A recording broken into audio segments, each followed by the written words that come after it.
Okay, welcome back sa ating YouTube channel. So, ito na yung pangalawang video natin after nung introduction. So, kung hindi nyo pa napapanood yung introduction natin, make sure na balikan nyo. Okay, kasi nandun lahat ng pinaka-details sa mga susunod nating content. Okay? So, dito, about lang naman to sa paggawa ng account sa broker, pero wala tayong promotion dito. Lagi nyo tatandaan, dito tayo po-promote unless it is a legitimate and registered, okay, with nagko-comply sa batas. Next, basic paggamit lang tayo ng MT5. Okay, so simulan na natin.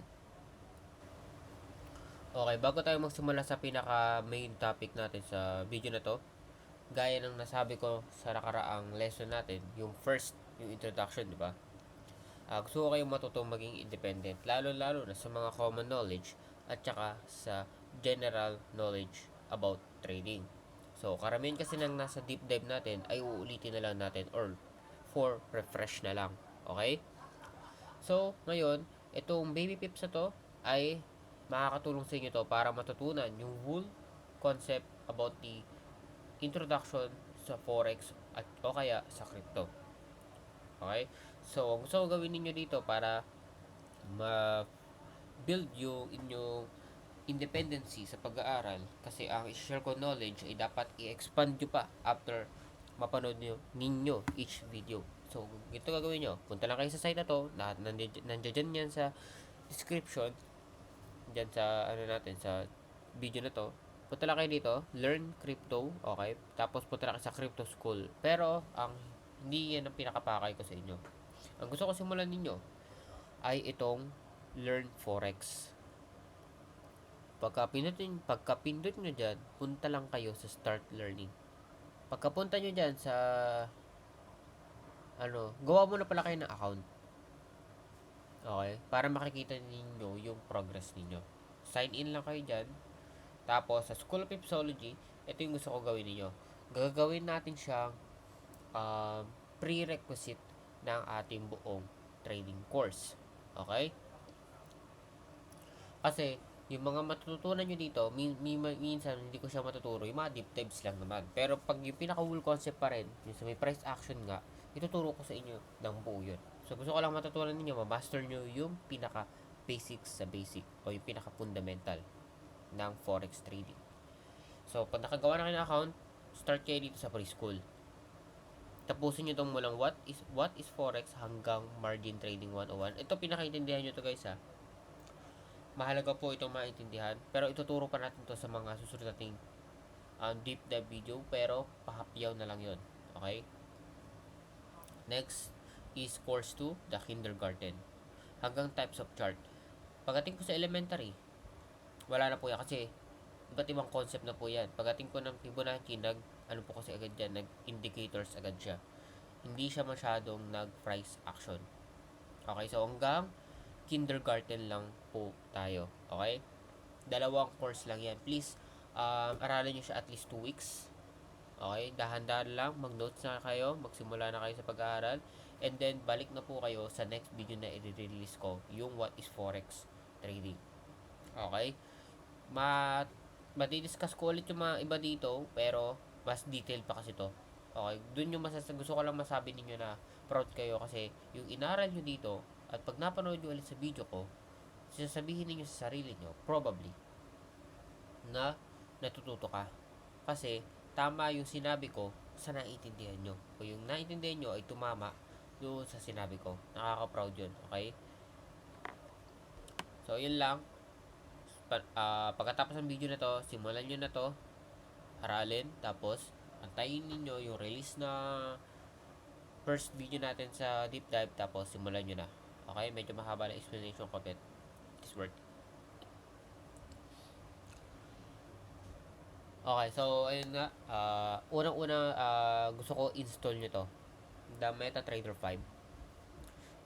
Okay, dito tayo mag-execute ng ating trade. Kaya nga nasabi ko, most of our time, um, mag-aaral tayo and then trading view. Doon tayo mag-analyze ng market. Ngayon, dito, syempre, analyze na tayo ng market doon. Dito naman tayo mag-execute. Download nyo to sa phone ninyo, kung na kayo ay naka-Apple, o kaya naman kayo ay naka-Android. Pero kung naka-PC kayo, or naka-back katulad ko, ito install niyo. Sa akin ito. Pero na-install ko na siya, so hindi ko na siya pipindutin dito. Mamaya malalaman nyo kung ano itsura niyan. So, nandito na tayo sa broker part. Okay? I hope nakapili na kayo ng broker ninyo. Nakapag-research na kayo. Alam niyo na yung pinaka-whole background. Okay? So, personally, ito kasi ginagamit ko, pero hindi ko siya pinopromote. I'm not 100% affiliated or kumikita rito sa broker na to. So, pero sa tingin nyo, okay naman yung FN Market sa research niyo, ilalagay ko pa rin sa description yung link na to. Okay? So, sa mga broker na napili niyo, unang-una lagi lang yan may tinatawag na website dashboard. Okay? Lahat ng information nandito sa papakita nila. So, una na gagawin niyo is to register. Okay, pag nagka-register na kayo, i-fill out nyo lang lahat ng information na yun ng 100% true. Okay, email and then password. After that, pwede na kayong mag-login. After na mag-login, ang susunod din yung gagawin is to verify yourself. Okay? Kailangan po mag-verify kayo sa mga broker ninyo kasi po, yan po ay nagko-comply sa AMLA. Okay? The Money Laundering Law sa mga iba't ibang bansa, including the Philippines. Hanapin nyo lang yung settings or yung document section. Sa akin dito kasi, ang kailangan nyo lang requirements dyan madalas is passport, driver's license, or national ID. Sa akin kasi national ID. Okay, after that, you can deposit. Hanapin nyo lang yung deposit section. Pag-deposit na kayo dyan, hanapin nyo lang itong USD wallet niyo. The USD wallet, sa akin kasi is main wallet at tawag sa broker na to. And then yung amount, $1,000. And then after nyan, pagka-check ninyo, may option yan either sa akin kasi crypto way yung pag-deposit ko, pero sa broker ninyo possible either crypto o kaya naman ay bank transfers. Okay? After that, balik na kayo sa dashboard niyo and create muna kayo ng live account. Okay? Pag sinabi kasi natin live account, katulad itong live account na to, ito yung nagde-deposit talaga ng totoong pera. Unlike the demo, ito yung magpa-practice lang kayo, which is ito yung i-exercise natin ngayon. Okay, demo account. Pero sa live account, turo ko na sa inyo. Ayan, fill upon nyo lang yan. MT5 live, tapos select currency, dollars, tapos standard lang kayo. Okay, huwag nyo nang alamin yung iba dyan. Then leverage is always 1:100. Keep it low. Okay. After that, mag-create kayo. Punta na kayo dito ulit sa internal transfer. Kasi USD wallet, ito yung na-transfer tayo kanina ng $1,000 kunwari. Tapos hanapin nyo lang yung preferred ninyo. Tulad sa akin ito. Tapos, yan, bahala kayo. Tapos confirm transfer. Okay? Sa akin, tinanggal ko dito yung funds ko, guys. Kasi, baka kasi bigyan nagpo-promote ako. So, para wala tayong 100% walang masabi, hindi rin po siya. Ano lang ako dito. Nagtira lang ako in case. Baka kasi i-close hindi pala. So, nakagawa kasi ako aksidente kanina ng new account. So, ang gagawin natin, punta tayo sa demo kasi ito yung pinakagagawin natin. Cancel. Tapos, create demo account lang, guys. Same process. Tapos, select currency. Standard. Tapos, 1:100. Then, create new one. Tapos, after nyan, may lalabas sa ganito. Ayan, the raw demo account. Sa akin kasi raw. Pero standard. Ngayon, yung passwords niyan or yung credentials niyan is isi-send po sa email niyo. Okay, punta lang kayo sa email account niyo, tapos i-secure nyo lang yung password nun, tsaka yung login ID. Okay, so proceed tayo sa ating MT5 section. I hope minutes po na kayo sa pagpo-process kasi ganun lang po lahat ng proseso po sa brokers kung paano mag-register, mag-deposit, gumawa ng live account tsaka demo account, tapos internet transfers, and yun.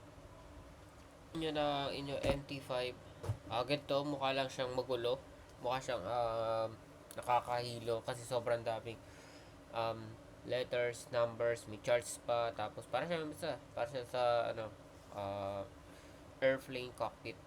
Pero mabilis lang yan, guys, madali lang siya kasi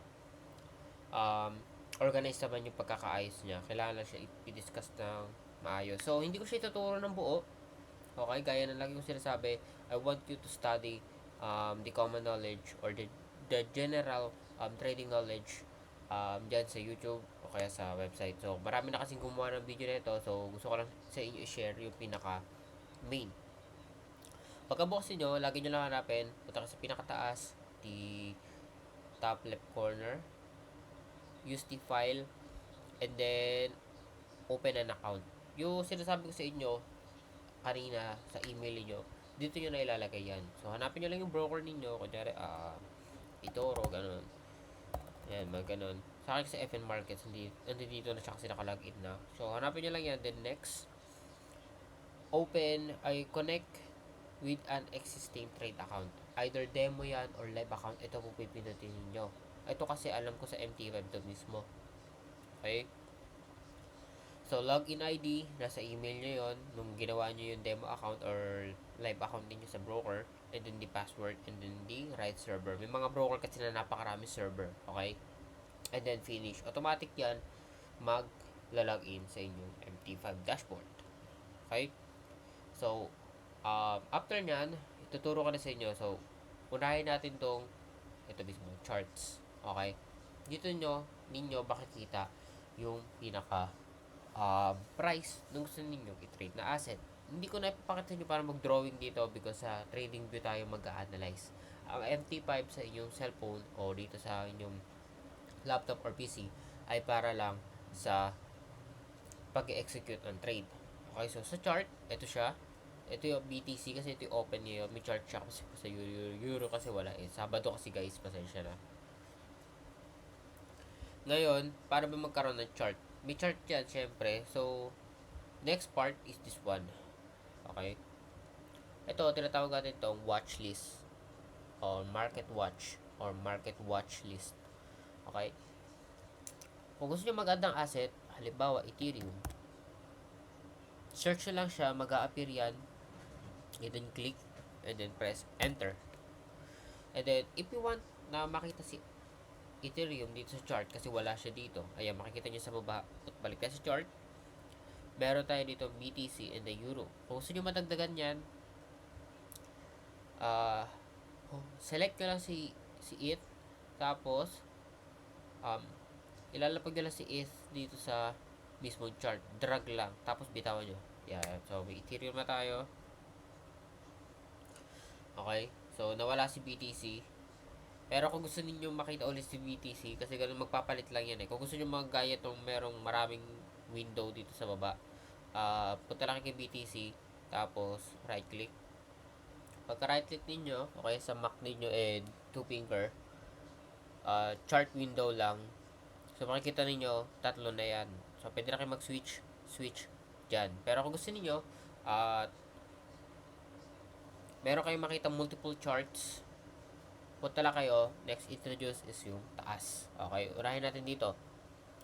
Sa pinakataas kasi, ito ay para lang sa file, pagla-login lang yan, and then view, okay? Kayo na bahala mag-explore dyan, more on themes lang yan, language, or toolbars sa buong chart ninyo. And then insert, so we will not use objects, indicators dito, hindi tayo mag-analyze, so we don't care about this part.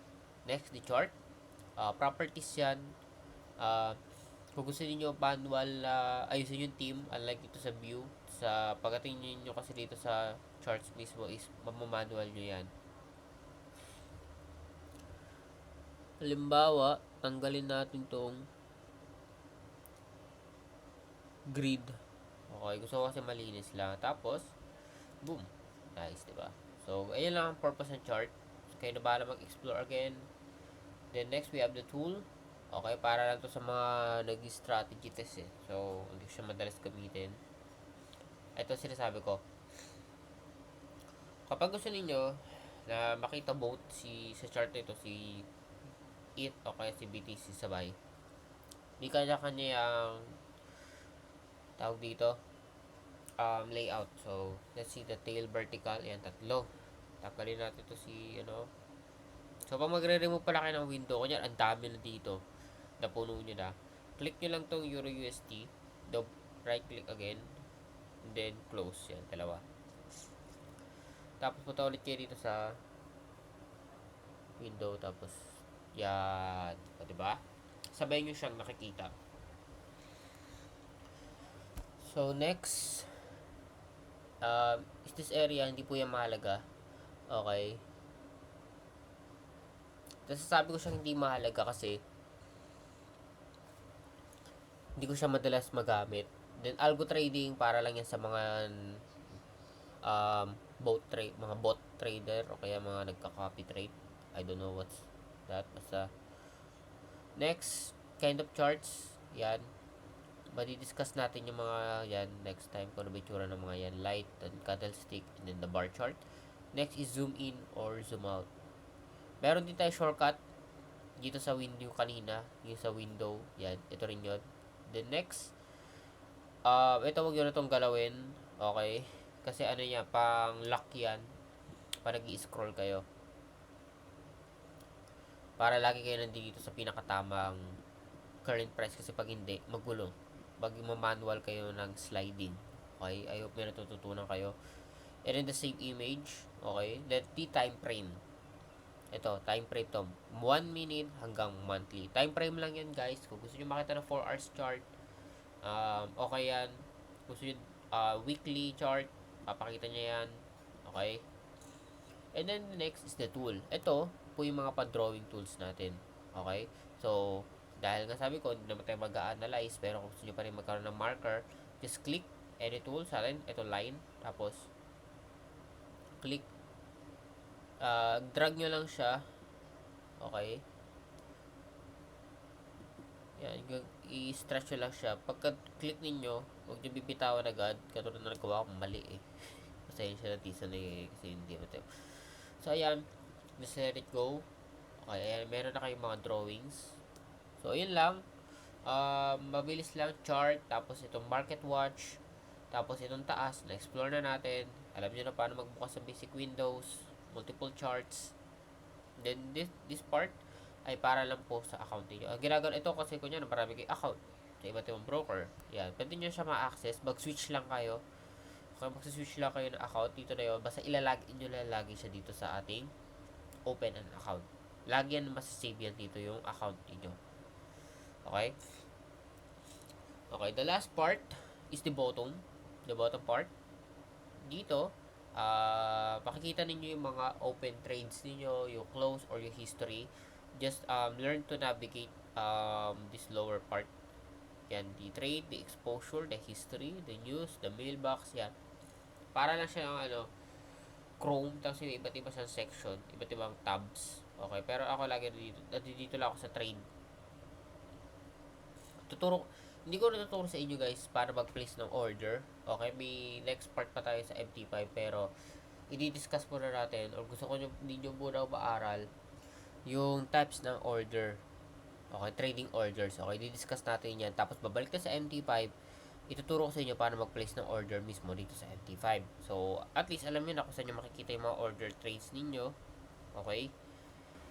Naturo ko na sa inyo paano gumawa ng broker. Pare-parehas lang po ng process yan pagdating sa paggawa ng account, paggawa ng live account, or ng demo account, pag-deposit, at saka pagta-transfer po ng funds niyo from the main wallet to different live accounts. Kung marami kayong live accounts na balak gawin. Same as the verification, kanya-kanya lang, pare-parehas lang po ng process yan. Nagkakaiba lang yan ng konti pagdating sa requirements. Okay? Next is naturo ko na rin sa inyo yung pagdating doon sa MT5. Kayo na po bahala mag-explore pa ng other use, lalo-lalo na para gamitin sa mobile. Napakarami pong YouTube video at saka website ay articles na nagtuturo po para doon. So, ang tinuro ko lang yung pinaka-basic or yung pinaka-lagi kong ginagawa sa MT5. Okay? Huwag kayong mag-alala, ituturo ko po sa inyo sa susunod yung MT5 para mag-place ng order. Kasi marami po klase ng trading orders. Kaya kailangan ko siya ituro bago ko sa inyo i-demo kung paano mag-place ng order. At alam niyo na kung paano gumagana yung charts, yung nasa taas na navigation, paano mag-login, at saka ano yung pinaka nasa bottom part. At saka yung market watch. Diba? Yun yung mga pinaka main parts niya. Kaya na po bahala mag-explore nun together doon sa mobile phones ninyo. And then lastly, gusto ko i-emphasize sa inyo yung baby pips. As much as possible, aralin nyo po yun na maayos bago po kayo mag-proceed sa next video natin na what is forex trading. At least, alam niyo sa sarili niyo kung may natutunan ba kayo o tama ba yung pagkakaintindi ninyo. Because I don't want you to be a parrot. Okay? So, see you on the next video. Peace out.